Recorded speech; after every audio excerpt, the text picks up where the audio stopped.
welcome to Southern Yankee DIY. I'm Leah and I'm so glad you're here today. If this is your first time joining us, go ahead and hit that subscribe button below because you don't want to miss out on any of the Southern Yankee DIY projects, room renovations, or budget-savvy home decor. Today we have something extra special planned for y'all. I teamed up with a bunch of my super talented YouTube friends to bring y'all a fun scrap wood project. I can't wait to show you what we came up with, and I'll go ahead and link my friends below. So be sure to check them out and tell them that we sent you. Let's get started. For this little modern scrap wood planter, I used all 1x2 pieces. You can get them in 4-foot lengths, which works perfect because you can make one whole planter out of one 4-foot piece. Start by using a miter saw to cut down your legs. I made each of my legs 7 inches tall, but you can do whatever you prefer. 7 inches just seemed to be a good height for me. Next, we're going to be cutting down the inside portion of the planter. You're going to have one long piece and then 2 smaller pieces.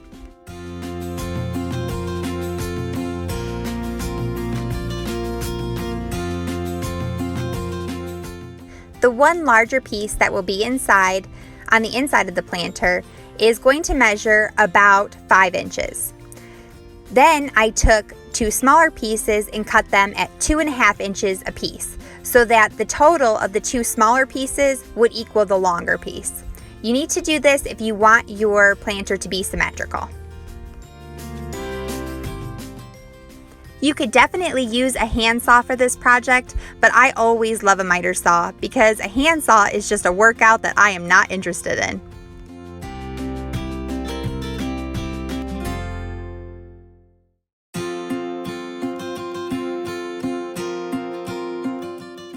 After we have all of our pieces cut, it's time to go ahead and assemble the planter.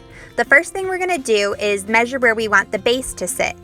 I think that 2 inches from the bottom is a good place for a 7-inch planter. So I went ahead and marked it on all 4 legs just to make sure that I would have an idea of where each centerpiece needed to sit. I definitely recommend a straight edge always.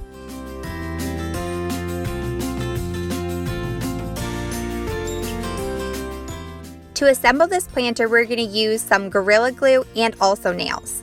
The first piece we're going to assemble is one of our base legs and the longer middle piece. That's the 5-inch piece. What you're going to do is set it exactly in the middle of your leg, press down nice and firm, and clamp it. The clamping helps because we are going to go ahead and take a nail to it, and you just don't want it slipping and sliding. So there we have it, our base leg and then our 5-inch piece connecting. Go ahead and use your nail gun just for some extra security.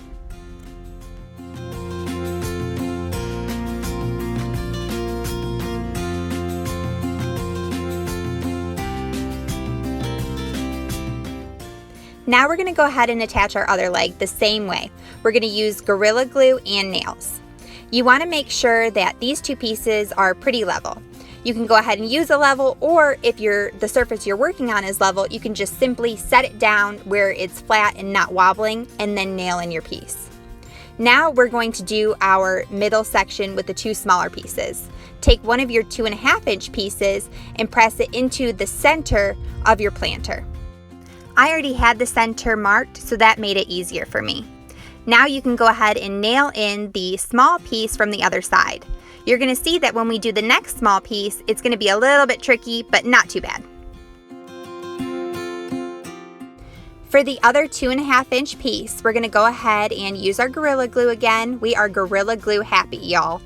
And we are going to go ahead and clamp it down so that it's nice and tight because we're going to need to nail it in at kind of a diagonal. We're going to do a diagonal from the top and then flip it over and shoot it in at a diagonal from the bottom. Don't worry, these holes will all be covered up later, so you won't even be able to see them. Now we can go ahead and attach our other 2 outside legs. We're going to do it the same way, lots of Gorilla Glue, and make sure that everything is sitting nice and even. You don't want any wobbling. For this part, I am going to use a little bubble level, just to be sure.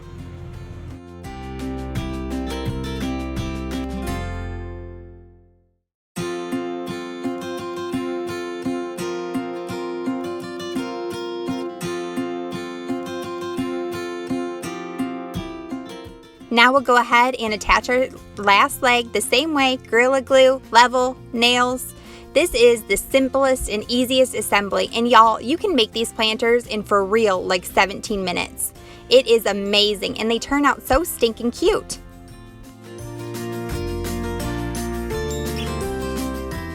One thing I did learn from making a couple of these is that you want to go ahead and remove the excess Gorilla Glue, because if you're going to stain these planters, that Gorilla Glue does not like stain, so you want to go ahead and remove all the excess. Now we'll go ahead and fill in all of our little nail holes with some wood filler, and this is going to make the entire thing look seamless. Nobody will know how you were able to attach this planter.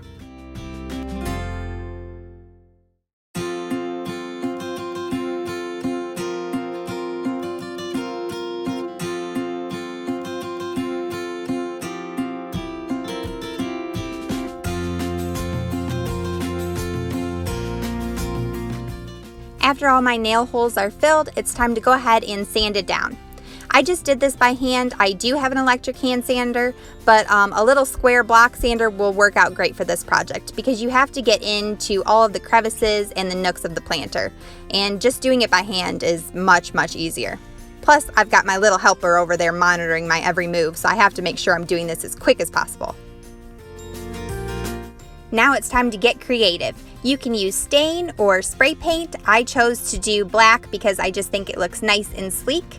I just used a can of Rust-Oleum, and I'm going to give the planter about 2 coats. But I have also stained it with some Minwax gel stain, and those turn out beautiful as well. So the options are endless. Go ahead and pick whatever suits you. And that's it, y'all. Is this the easiest scrap wood project ever? I absolutely love how this planter turned out. They make amazing gifts, or they're perfect just to keep for yourself. I want to make some in different sizes to display everywhere.